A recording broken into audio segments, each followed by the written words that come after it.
اعوذ باللہ من الشیطان اللعین الرجیم بسم اللہ الرحمن الرحیم صفحہ نمبر 56۔ اس صفحے میں سورہ مبارکہ آل عمران کی 46 سے 52 نمبر تک کی آیات ہیں، کل 7 آیات جن کا ترجمہ بسم اللہ الرحمن الرحیم۔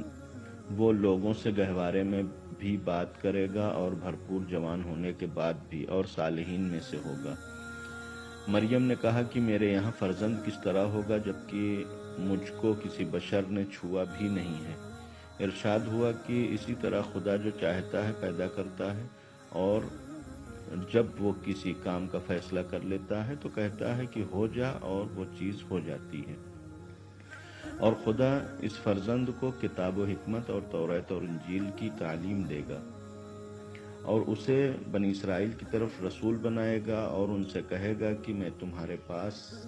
تمہارے پروردگار کی طرف سے نشانی لے کر آیا ہوں کہ میں تمہارے لیے مٹی سے پرندے کی شکل بناؤں گا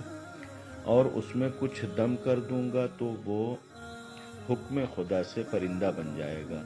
اور میں پیدائشی اندھے اور مبروز کا علاج کروں گا، اور حکم خدا سے مردوں کو زندہ کروں گا، اور تمہیں اس بات کی خبر دوں گا کہ تم کیا کھاتے ہو اور کیا گھر میں ذخیرہ کرتے ہو۔ ان سب میں تمہارے لیے نشانیاں ہیں اگر تم صاحبان ایمان ہو۔ اور میں اپنے پہلے کی کتاب توریت کی تصدیق کرنے والا ہوں، اور میں بعض ان چیزوں کو حلال قرار دوں گا جو تم پر حرام تھیں، اور تمہارے پروردگار کی طرف سے نشانی لے کر آیا ہوں، لہٰذا اس سے ڈرو اور میری اطاعت کرو۔ اللہ میرا اور تمہارا دونوں کا رب ہے، لہٰذا اس کی عبادت کرو کہ یہی صراط مستقیم ہے۔ پھر جب عیسیٰ علیہ السلام نے قوم سے کفر کا احساس کیا تو فرمایا کہ کون ہے جو خدا کی راہ میں میرا مددگار ہو؟ حواریین نے کہا کہ ہم اللہ کے مددگار ہیں، اس پر ایمان لائے ہیں، اور آپ گواہ رہیں کہ ہم مسلمان ہیں۔ یہ صفحہ نمبر 56 ہے، جس میں سب سے پہلی آیت 46 نمبر متعلق ہے گزشتہ ہی بحث سے کہ جناب مریم سلام اللہ علیہ کو جو بشارت دی گئی، اسی بشارت کا حصہ کہ وہاں پر جناب عیسیٰ علیہ السلام کے حوالے سے بشارت دی گئی کہ ہم تمہیں ایک ایسے نبی کی بشارت دے رہے ہیں کہ جو کلمت اللہ ہے، ایک مسیح ہے جس کا نام مسیح ہوگا۔ تیسری صفت یہ بیان کی کہ وجیہن فی الدنیا والآخرہ، اور صاحب وجاہت ہوگا، گویا ایک سرشناس اور گویا شناختہ ہوگا، ومن المقربین، اور بارگاہ الہی میں اس کو تقرب حاصل ہوگا، اور خدا کا مقرب بندہ ہوگا۔ یہ کچھ صفات یہاں پر بیان کی گئی، اور اس کے بعد پھر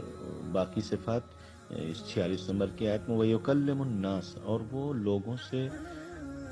گہوارے میں ہی بات کرے گا جیسے جوانی میں بات کرے گا، یعنی جناب عیسیٰ علیہ السلام جس وقت ولادت ہوئی، اور چونکہ ولادت بہرحال یہ جو آیات ہیں یہ ابھی بشارت کے طور پر ہیں، لیکن داستان قرآن مجید نے نقل کیا ہے جناب مریم کی، اسی سورہ مریم میں نقل ہوئی ہے یہ داستان کہ جناب عیسیٰ علیہ السلام کی جس وقت ولادت ہوئی، بہرحال پہلے سے بھی جناب مریم کو ایک خوف، ایک ڈر جناب مریم کے دل میں بسا ہوا تھا کہ پروردگار لوگ کیا کہیں گے، اور جو بھی بہرحال ایک خاتون کے دل میں اس طریقے کا خوف ہوتا ہے، وہ پروردگار عالم کی بارگاہ میں عرض بھی کیا کہ پروردگار عالم نے جناب مریم کو حکم دیا کہ نہیں، آپ جائیں بچے کو لے کے، اور کسی سے آپ کو گفتگو نہیں کرنا ہے، بات نہیں کرنا ہے۔ لہٰذا جس وقت جناب مریم جناب عیسیٰ علیہ السلام کو لے کر آئیں تو لوگوں نے کہنا شروع کیا، اخت ہارون کی بہن جناب مریم کو خطاب کیا کہ یہ خطاب گویا ایک پارسا اور پاکیزہ خاتون کے لیے ہوتا تھا کہ مثلا نعوذ باللہ تم ایک پارسا اور پاکیزہ خاتون تھی، اور اس کے باوجود تم نے نعوذ باللہ یہ غلطی کی ہے۔ جناب مریم نے کوئی جواب نہیں دیا، یعنی منہ سے کچھ نہیں بولی، فاشارت الیہ، اور جناب مریم نے اشارہ کیا جناب عیسیٰ کے گہوارے کی طرف، اور انہوں نے یہ سوال کیا، یعنی وہ جو لوگ معترض تھے اور جناب مریم سے سوال کر رہے تھے، انہوں نے یہ سوال ہی کیا جناب مریم سے کہ ہم کیسے بات کریں گہوارے کے بچے سے، کہ اتنے میں جناب عیسیٰ علیہ السلام بول پڑے کہ انی عبداللہ آتانی الکتاب وجعلنی نبیہ، اور اس طریقے سے جناب عیسیٰ سلام اللہ علیہ نے گویا جناب مریم علیہ السلام کی عصمت کی گواہی دی، اور وہ سارے اعتراضات اور وہ سارے گویا جناب مریم کے اوپر جو تہمتیں لگانے والے تھے انہوں نے اپنے قدم پیچھے ہٹا لیے۔ دوسری صفت یہ بیان کی کہ وَمِنَ الصَّالِحِينَ، اور یہ جو بیٹا تمہیں عطا ہونے والا ہے وہ صالحین میں سے ہوگا۔ جناب عیسیٰ علیہ السلام کے حوالے سے یعنی بندگی اور خدائی کے درمیان بحث ہے کہ جناب عیسیٰ بندے ہیں خدا ہیں۔ بہرحال موجودہ جو عیسائیت ہے وہ زیادہ اس بات کو ترجیح دیتی ہے کہ نہیں، جناب عیسیٰ جو ہے وہ خدا تھے، اور مثلا نعوذ باللہ خدا ہی کا حصہ ہیں یا خدا کے بیٹے ہیں۔ وہ سارے عقیدے جو بہرحال ان کے ہاں پائے جاتے ہیں، جس کے حوالے سے کافی گفتگو قرآن مجید نے بھی پیش کیا ہے اور روایات میں بھی بہت ساری چیزیں بیان کی گئی۔ اس میں سے ایک نقطہ جو یہاں سے تعلق رکھتا ہے کہ صالحین یعنی خدا کے صالح اور نیک بندوں میں سے ہوں گے حضرت عیسیٰ علیہ السلام، کہ یقیناً جناب عیسیٰ کا زہد، جناب عیسیٰ کا تقوی اور جناب عیسیٰ کی گویا یہ بندگی کافی یعنی مشہور تھی۔ اسلام نے بھی اس کی تائید کیا ہے۔ بہت ساری روایات جو زہد اور تقوی اور اس حوالے سے دنیا میں پائی جاتی ہیں، ہمارے اسلام میں پائی جاتی ہیں، دین میں پائی جاتی ہیں، جناب عیسیٰ علیہ السلام سے منسوب ہیں، کہ اس حوالے سے چونکہ عیسائی اس بات کا عقیدہ رکھتے تھے کہ جناب عیسیٰ مثلا خدا تھے اور خدا ہی کا حصہ تھے نعوذ باللہ، لہذا ایک مناظرہ کہ جو امام رضا علیہ السلام کے زمانے میں کئی ادیان کے لوگوں سے ہوا تھا، اس میں جب مسیحی لوگوں سے جو مناظرہ ہوا اس میں جاسلیق نامی ایک دانشمند، عیسائی دانشمند امام کے سامنے آیا اور امام نے اس سے گفتگو کیا۔ بہت طویل مناظرہ ہے، کافی سارے موضوعات پر بحث ہوئی کہ جناب عیسیٰ علیہ السلام نے پیغمبر کے آنے کی بشارت دی ہے، اس کو بھی امام نے گویا وہیں پر انجیل پڑھوا کر ایک شخص سے اور پروف کروایا۔ اس کے بعد اسی مناظرے کے آخر میں یہ بھی امام نے بیان فرمایا کہ یعنی جناب عیسیٰ علیہ السلام تھے تو اچھے آدمی، اور ہم گویا مانتے بھی ہیں اس جہت سے کہ انہوں نے آ کر پیغمبر کے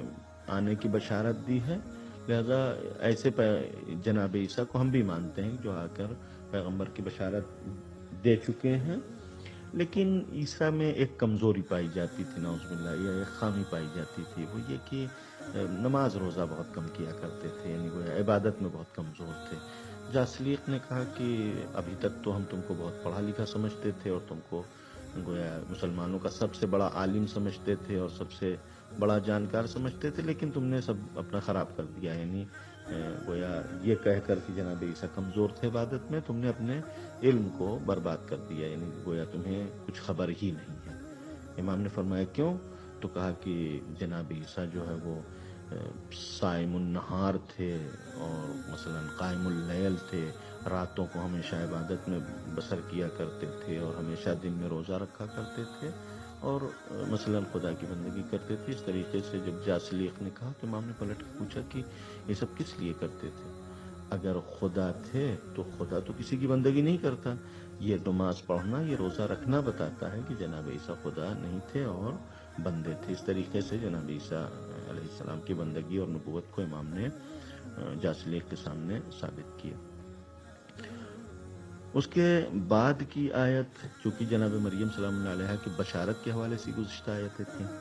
لہٰذا جناب مریم سلام اللہ علیہ کی گفتگو ہے کہ پروردگار تو ہمیں یہ بچہ دینے والا ہے، بشارت دے رہا ہے بچے کی، کیسے ہو سکتا ہے کہ ہمارا کسی مرد سے کوئی تعلق نہیں ہے اور بہرحال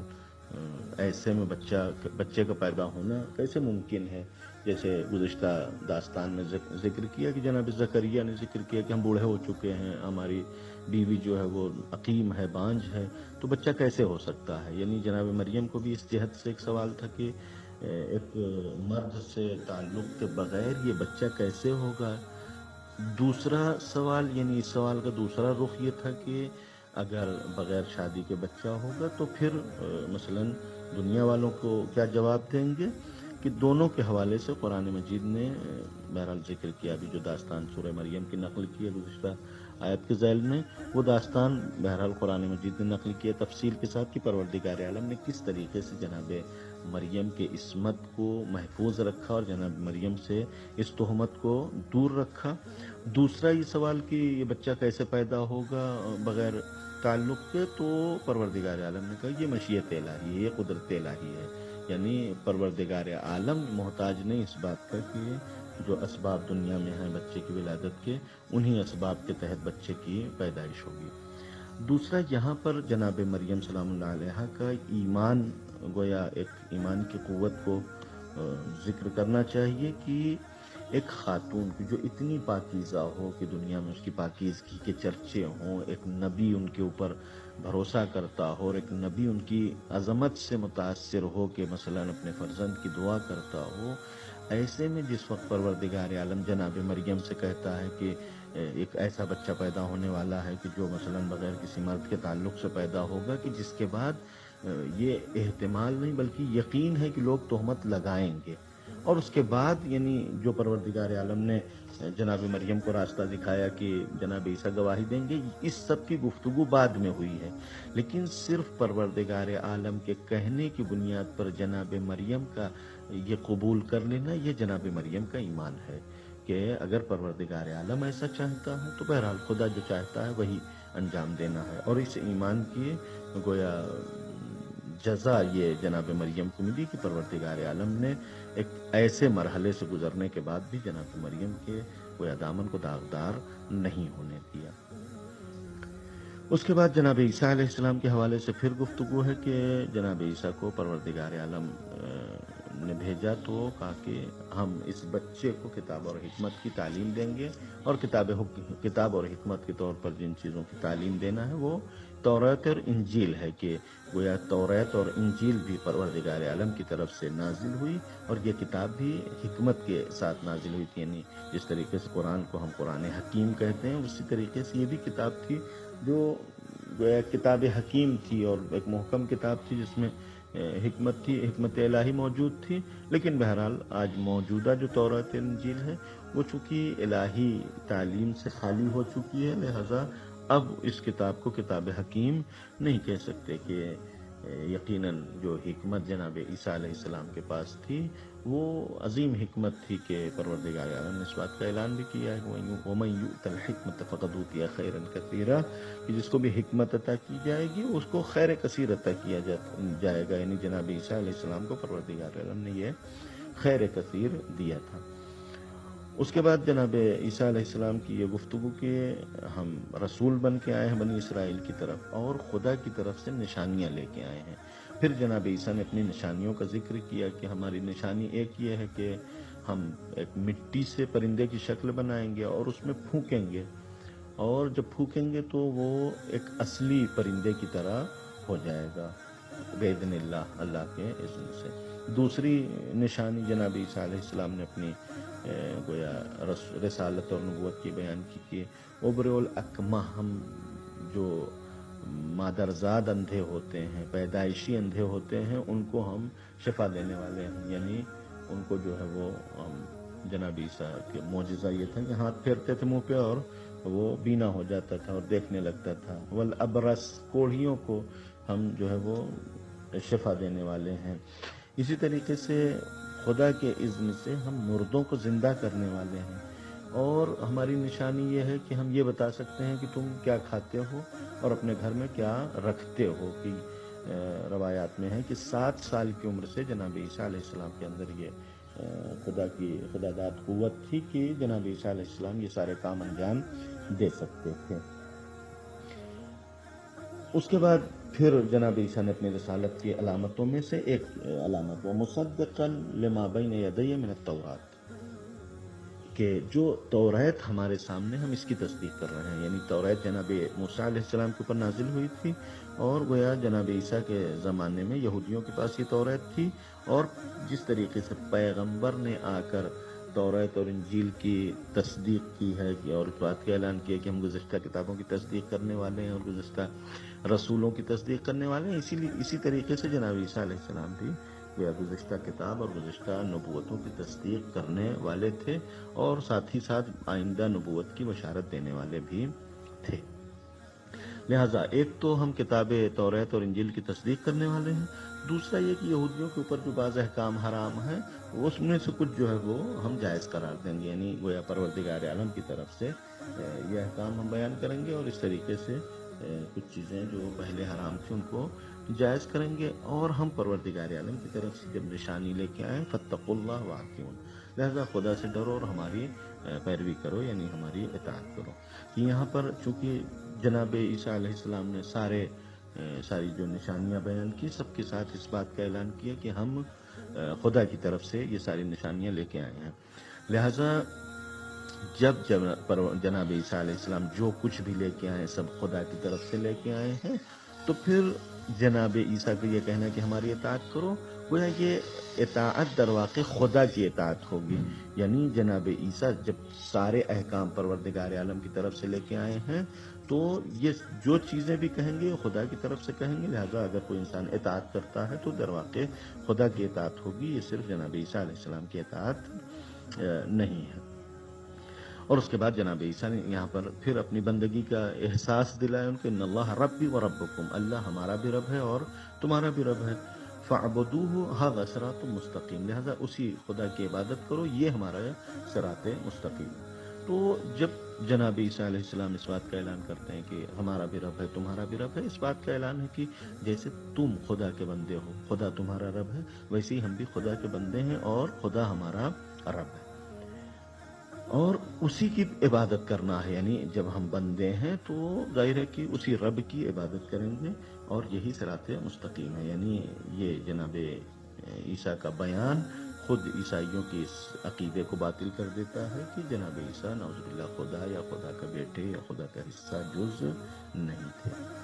اس کے بعد آخری آیت یہ ہے کہ جب جناب عیسیٰ علیہ السلام نبوت پر فائز ہو گئے، اور اس کے بعد گویا جناب عیسیٰ علیہ السلام نے دیکھا کہ قوم کے درمیان کچھ ایسے عناصر پائے جاتے ہیں کہ جو جناب عیسیٰ کے مخالف ہیں اور اس عقیدے کے مخالف ہیں، یعنی کفر کا احساس کیا کہ جناب عیسیٰ کے لائے ہوئے عقیدے کے منکر اور کافر ہیں، تو جناب عیسیٰ علیہ السلام نے گویا اپنے بعد کے لیے یہ انتظام کیا کہ پوچھا کہ من انصاری اللہ، کہ دین خدا کے حوالے سے ہماری مدد کون کرے گا، کہ ہماری جو جناب عیسیٰ کے قریبی صحابی تھے انہوں نے کہا کہ ہم دین خدا کے مددگار ہیں، ہم خدا کے نصرت کرنے والے ہیں، لہذا آپ گواہی دیں کہ ہم مسلمان ہیں، یعنی ہم خدا کے سامنے تسلیم ہیں، لہذا ان کو حواری کہا جاتا ہے۔ حواری حور سے ہے کہ جس کے معنی سفیدی کے ہیں، گویا یہ پاکیزہ دل افراد تھے کہ امام رضا علیہ السلام نے فرمایا کہ یہ خود بھی پاکیزہ تھے اور انہوں نے لوگوں کو بھی پاکیزہ بنانے کی کوشش کی۔ یہاں پر یہ نقطہ قابل غور ہے مسلمانوں کے لیے اور قرآن کے ماننے والوں کے لیے کہ جناب عیسیٰ علیہ السلام کے جو پیغمبر سے جن کا مرتبہ کم ہے، وہ تو اپنی امت کے اس کفر کا احساس کر لیتے ہیں، لہٰذا جناب عیسیٰ نے فوراً اپنے بعد کا انتظام کر دیا کہ ہمارے بعد ہدایت کا سلسلہ کس طریقے سے ہوگا، لہٰذا حواریون کو معین کر دیا کہ یہی وہ لوگ ہوں گے کہ جو جناب عیسیٰ کے دین کی تبلیغ کریں گے اور دین کی حفاظت کریں گے۔ کیا نعوذ باللہ پیغمبر کو یہ احساس نہیں ہوا تھا، جبکہ پیغمبر کی بے شمار احادیث ہیں کہ جس میں پیغمبر نے بیان فرمایا تھا کہ جو بنی اسرائیل میں ہو چکا ہے ہماری امت میں بھی ہونے والا ہے، تو اگر جناب عیسیٰ اپنے بعد حواریون کو اپنے دین کی تبلیغ اور حفاظت کے لیے معین کر کے جاتے ہیں، تو کیا پیغمبر اپنے بعد کسی کو معین کر کے نہیں گئے؟ یہ قطعاً پیغمبر کے اوپر تہمت ہے کہ پیغمبر نے گویا اپنے بعد ہادی اور اپنے بعد دین کا محافظ معین کیا، لیکن مسلمانوں نے ان محافظین کو اور ان مبلغین کو نظر انداز کر کے خود اپنا بنایا ہوا مبلغ اور اپنا بنایا ہوا دین اور محافظ اس کے اوپر عمل کرنا شروع کیا۔ والسلام علیکم ورحمۃ اللہ وبرکاتہ۔